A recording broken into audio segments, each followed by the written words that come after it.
The body of Jorge Diaz-Johnston was found in a Jackson County, Florida landfill in January, just days after his husband reported him missing.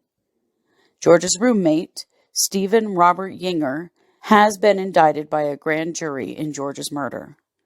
George and his husband Dawn were part of a landmark lawsuit where 6 LGBTQ couples sued Miami-Dade County in 2014 for the right to marry.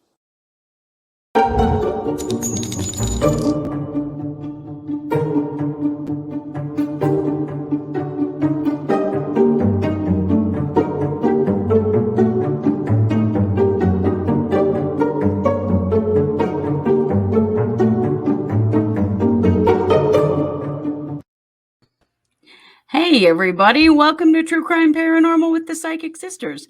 I'm Christy Brower, here with my sister, co-host, and partner in crime, Katie Weaver. Hey Katie. Hello. Hello, how's it going? It's going well. Glad A to lot hear of our it. hard work recently to get our girls softball league off the ground, along with our committee members, came to fruition tonight. Our first games happened. Well, that's awesome. It's officially softball season. Look at that. Boy, isn't it? I mean, I've already been in the thick of it since January with my daughter, but yeah, Yeah. it's here, and we were mostly scot free tonight.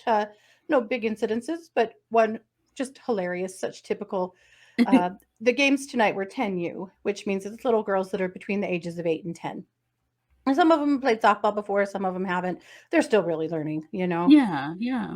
This darling little girl gets up to bat, first batter, and this is the first year that they pitch, that the girls pitch. Oh, So they sure. Okay. pitch, and then if they don't strike out the batter, they're not allowed to walk. Then their coach comes in and pitches a few more balls. That's how it works. Mm-hmm. So, but it's the first year they pitch, so you see some really terrible pitching, and some pretty wild stuff happen.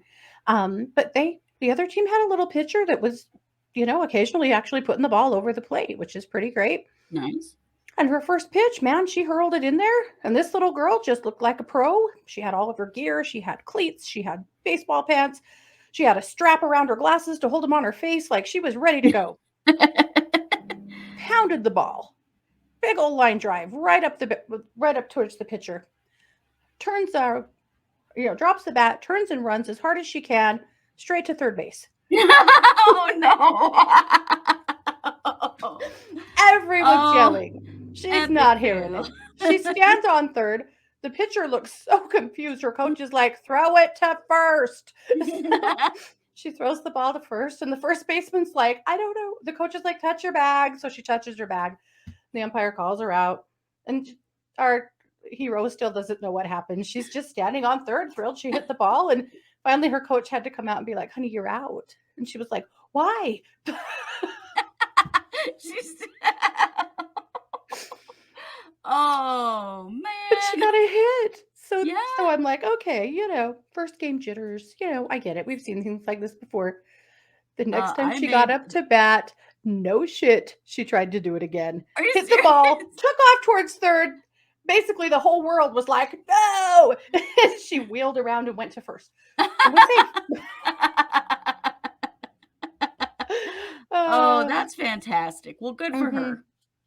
She figured it out and she's hitting the ball. I mean, that's mm-hmm. what's most important. Now she's got turned around about which direction it is to go. She'll be Right. fine. And this is now a story that her parents will tell dates for years to come. It'll be told at her wedding. This It is, will.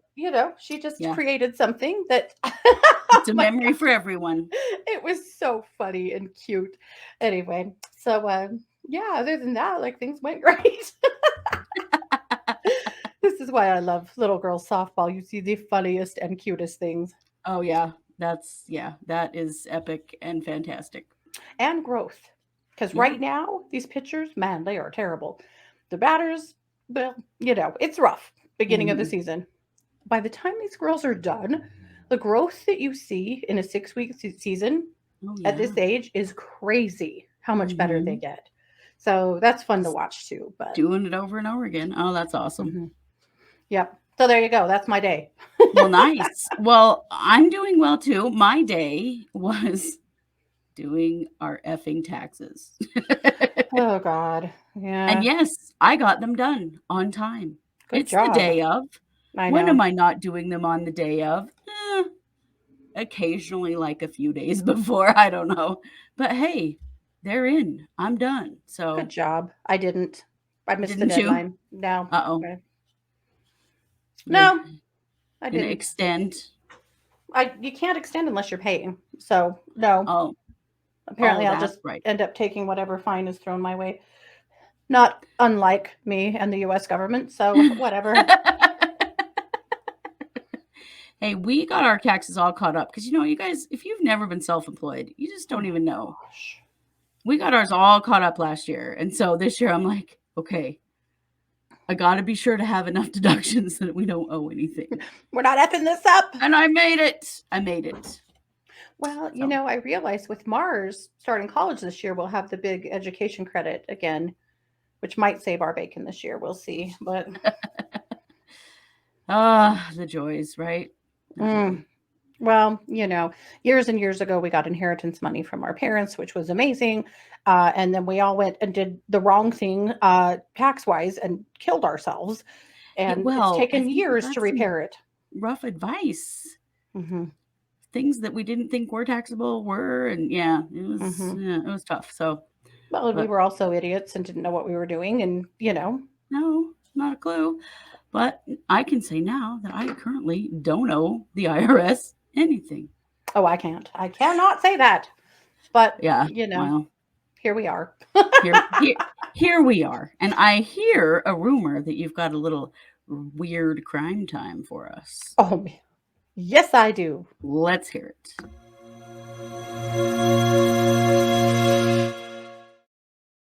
I kind of wished we had a segment called Oh Canada.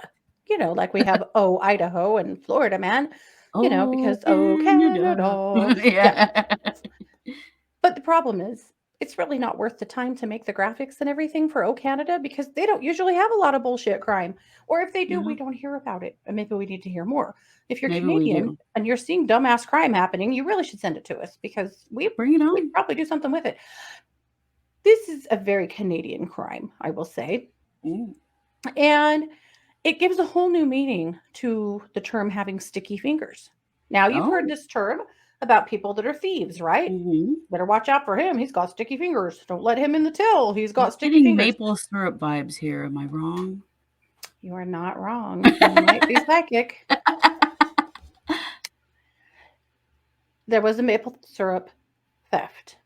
Oh This is boy. almost like Riverdale vibes as well, Okay. Yeah.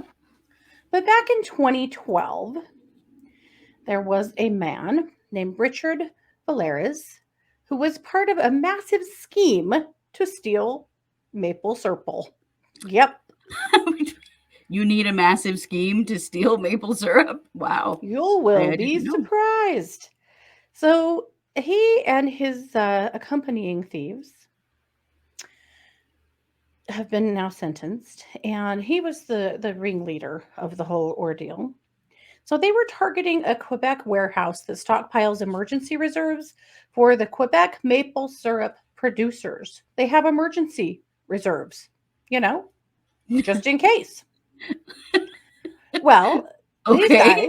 guys they discovered the warehouse and they discovered that they could steal barrels of maple syrup and replace them with barrels of water, which is what they did. And frankly, I don't really think I want to squeeze some water out on my pancakes. I don't know. No, yeah, me neither. Did So they tint it brown so that it was, throw a little of that maple syrup extract stuff in there I don't think so. just to throw them off a bit? I don't know.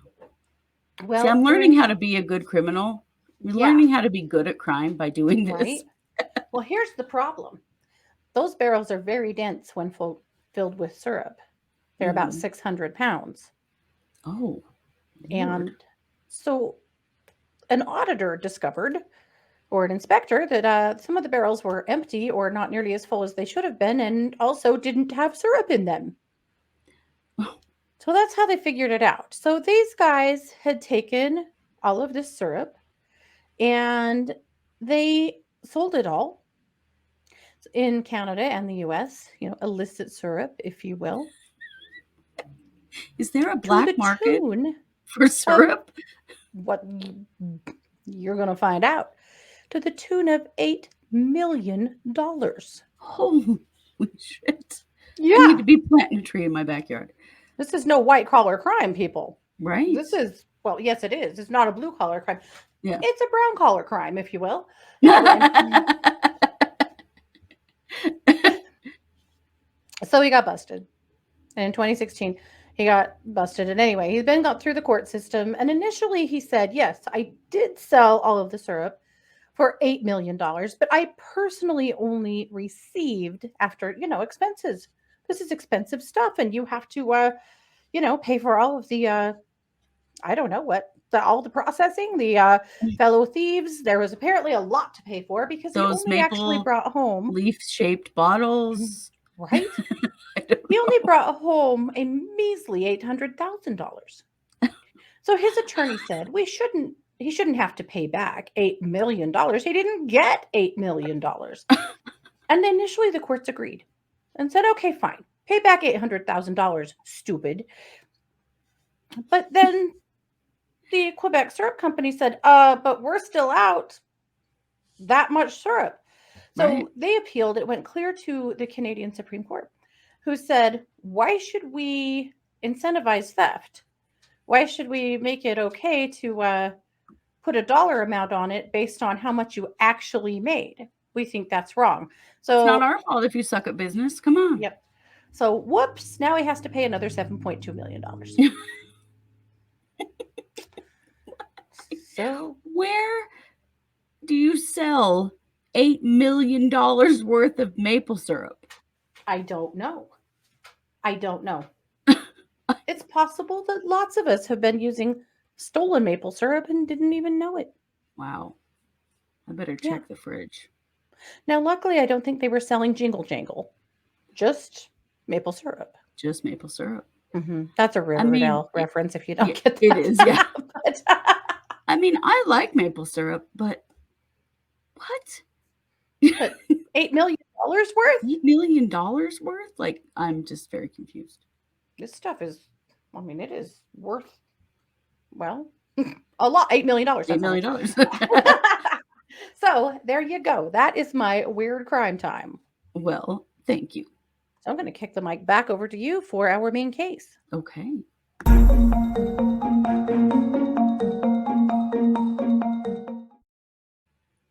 So for our main case today, we're going to cover the murder of Jorge Diaz-Johnston. And you may have heard about this back in January. George went missing somewhere between the 3rd and the 5th of January. And his husband, Dawn, reported him missing after he'd been missing around 5 days. Wow. Dawn and George were separated at the time of George's death. And so they were living in separate apartments. And so it took him a few days to know he was missing. Okay. That cleared that up for me. I was so confused about why it would take 5 days. Yeah, that's why, because they weren't living together. They had been separated. George had a problem with alcohol and had been really struggling and had been in a rehab.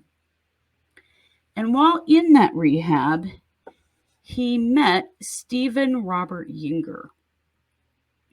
Stephen, when he came out of rehab, he didn't have anywhere to go. And George, being a tremendously good, kind-hearted person, let him move in with him to give him a place to be with no expectation of rent paid or anything. This was just all, you're going to get on your feet and then you're going to move on. Because George, I think, was the kind of guy who just saw the good in everybody. And what he didn't see was who Stephen Robert Yinger really is. So, unfortunately, George's body was found in a Jackson County, Florida landfill on the 8th of January and identified on the 9th of January. And you might find that George's name is familiar. And the reason for that is that he and his husband, Dawn, were part of a lawsuit against Miami-Dade County to they were LGBTQ couples who were suing for the right to marry. This was back in 2014. It was right before gay marriage went legal federally. Mm-hmm. So George and Dawn were part of that. So there are some things known, some things not known at this point. But what we do know is that a grand jury has indicted Stephen Robert Yinger. Okay. And Dawn, his George's husband, has believed from day one that Yinger is who killed him, who killed George.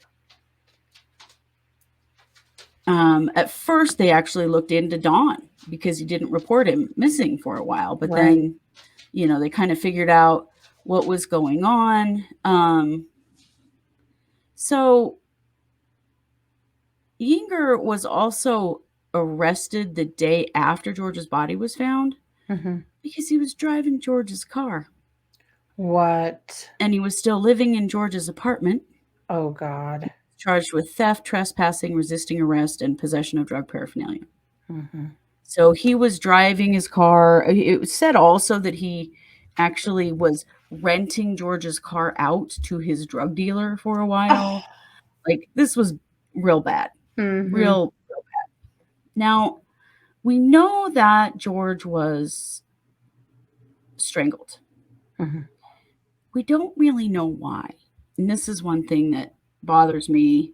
I don't know for sure if George was trying to get Yinger out and, it was time to move on and do your thing or not. I'm not exactly sure what the motive is behind all this. If it was money, it could have been a lot of things, really. But that's what we know. So he has been indicted. He's charged with first-degree murder along with a bunch of other stuff. And he has been arrested. So he'll be going to trial. Yeah. And that, we'll follow that. Interesting that a grand jury indicted him. I mean, there must be a fair amount of evidence there to go to the grand jury with it.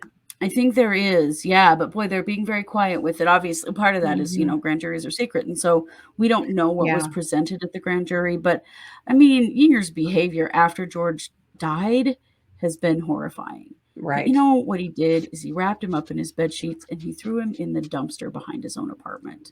Oh, my God. That's how he ended up in the landfill, which is just horrifying, Oh. So this super kind, good guy who's also going through a really hard time opens your home to him or his home to this guy and offers him his kindness. Probably had let him drive his car, if to be real. It probably I wouldn't be surprised at all. Yeah. Offered him so much kindness to help this asshole get back on his feet, and this is what he does. Oh my God. This is well, what he it'll does. be very interesting to see what it does moving through the courts. It's one thing I kind of hate about grand jury indictments, because pre-trials, pre-trials give you a pretty good peek at the case, and with grand juries, you don't get shit. No, you don't, and that is really it's a difficult. It's difficult because the question is why.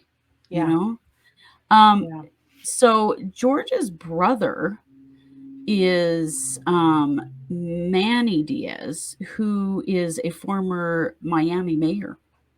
Oh, wow. Yeah. So, George has been well known in the Miami area, doing important things for the LGBT community. And this is what his husband, Don, shared. I can't stop crying as I try to write this, but he meant so much to all of you as he did to me. So I am fighting through the tears to share with you our loss of him. And they were able to have a funeral for him just a couple of days after his body was found. But we're awaiting, just a little bit more information. But I've been watching this case ever since it originally happened. And I'm happy that they have a suspect in custody and that this is going somewhere now. But it's also so sad for his husband and his community. Yeah. Dawn had said that they were working hard to fix their relationship and to get back together, that they were trying to resolve their issues around George's alcohol problem. And, it's very sad that they weren't given the opportunity to do that. Yeah. Yeah, it is. So, well, we'll definitely keep an eye on this one. Yeah, for sure. We will, and we'll update as Yinger starts to move his way through the courts. We will let you know what we know more about as things go, and if we can hopefully maybe get a little picture into motive. Why? Personal opinion, with a pretty simple case of just trying to take over his life. Yeah. But George certainly had things that Yinger didn't have, and he opened his home to him and offered those things, and for that, this is the price he paid. But I'd also love to see his rap sheet.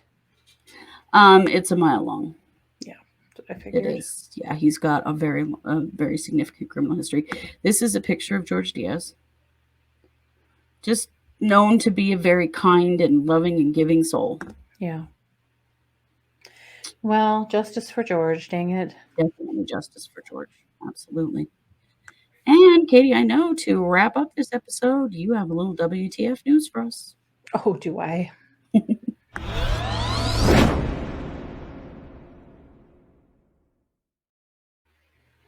Oh, WTF, Oklahoma. I don't know if you guys are going to claim these ladies, but these are the Mapson sisters. Okay. They're from Oklahoma. And they are jerks. Mm. And I'll tell you why. So these are Tirza Mapson, Elisa Mapson, and Cherise Mapson, or Cherise. We'll say Cherise. That's probably right. Okay.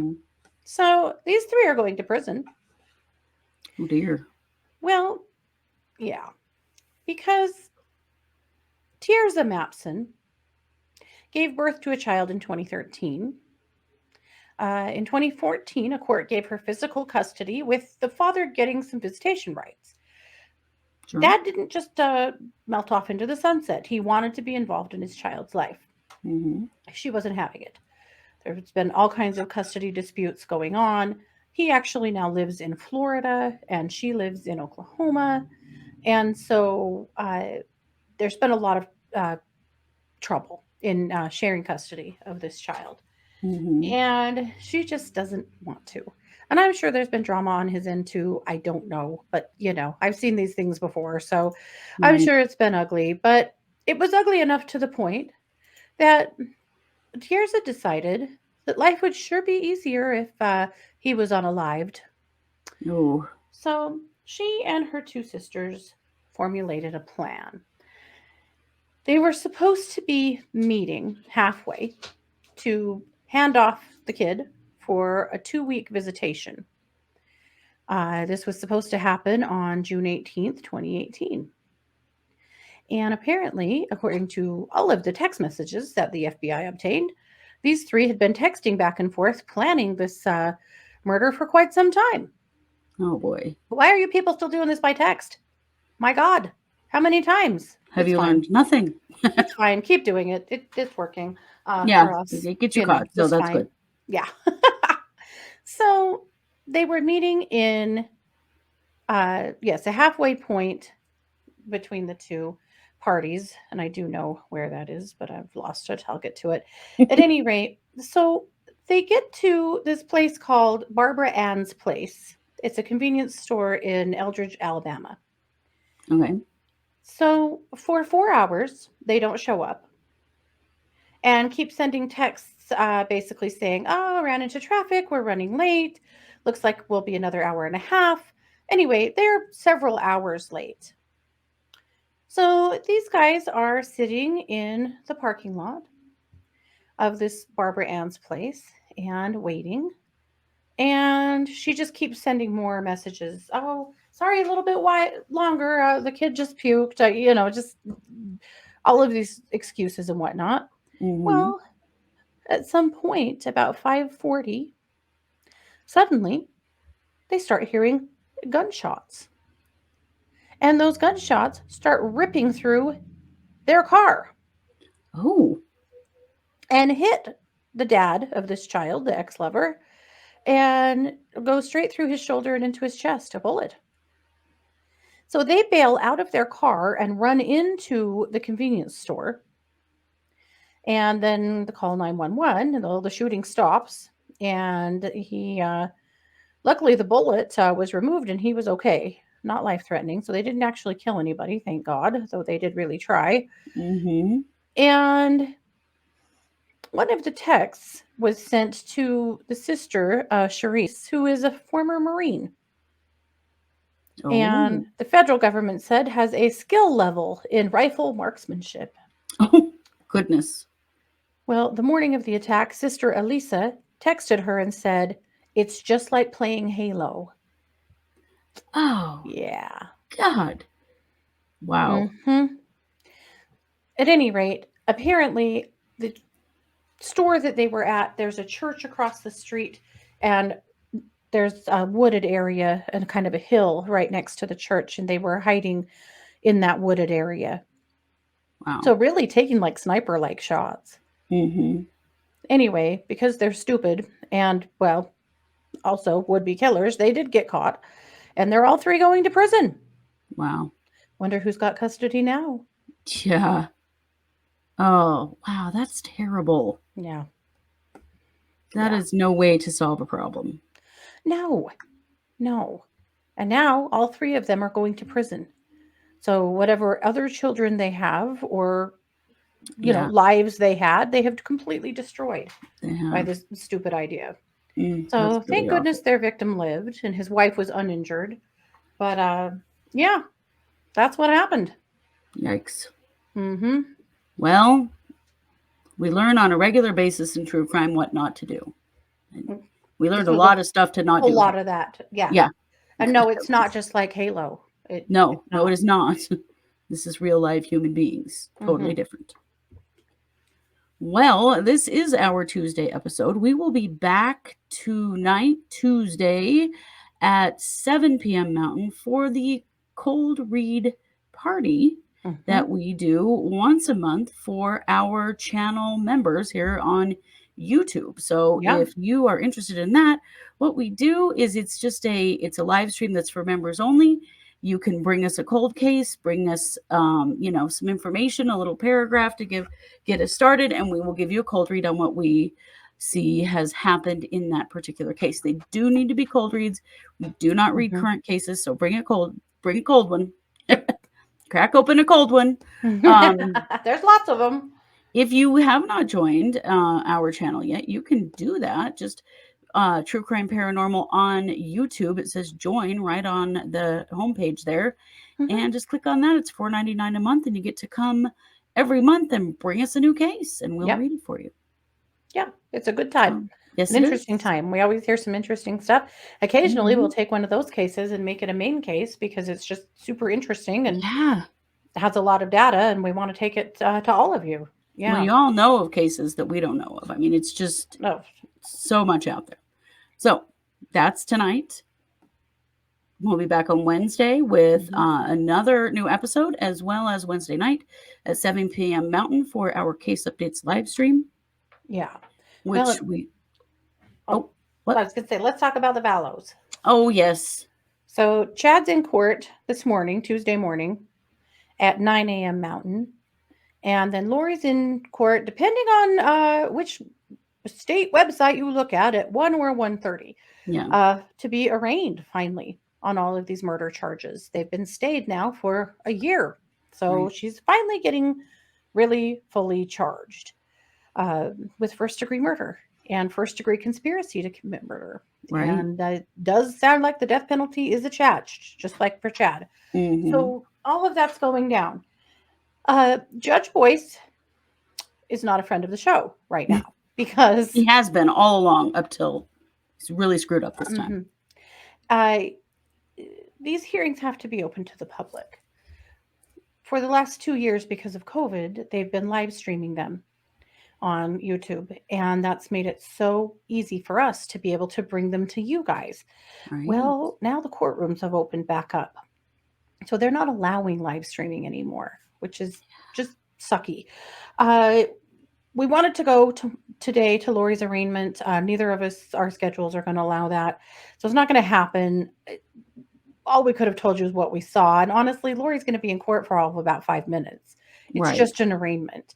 So it's not that big of a deal. But East Idaho News will be there, and they will be taking video that can be streamed later. And probably Court TV, they've been there most of the time. There will be opportunities. So we will have some feed for you later after the fact, and we will do a pop-up or an episode about, what did happen and what we learned both from Chad's hearing and also from Lori's. But that's why you're not going to see live streams of court anymore, because they don't have to. So they're not going to, apparently. Now, I hope that they change their minds when it comes to the actual trial. Yeah. Part of right now is just, trying to protect some information at least as much as they can so that we can come up with some kind of a jury pool that isn't completely tainted in this state. So they're going to batten down the hatches as much as they can. But, we're nosy and in everybody's business. And so we'll tell you everything we know and everything we can find. Sure. But that's what we know right now. Yep.